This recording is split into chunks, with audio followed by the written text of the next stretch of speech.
વિસ્તારમાં સામૂહિક દુષ્કર્મની ઘટના. સુરતના કાપોદ્રા વિસ્તારમાં આવેલી લક્ષ્મણનગર સોસાયટીના એક ભાડાના મકાનમાં ઘટના બની.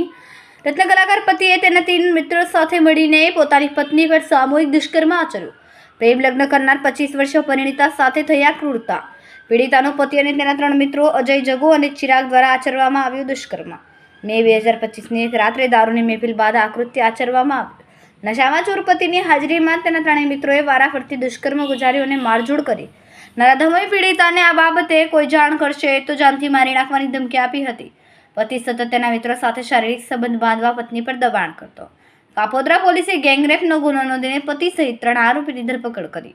પોલીસ એક ફરાર આરોપીની શોધખોળ કરી રહી છે અને કડક સજા થાય તે માટે પુરાવા એકત્રિત કરી રહી છે. કેમેરામેન હર્ષદ પાટીલ સાથે સુનિલ પાટીલ, સમય મીડિયા ન્યૂઝ, સુરત.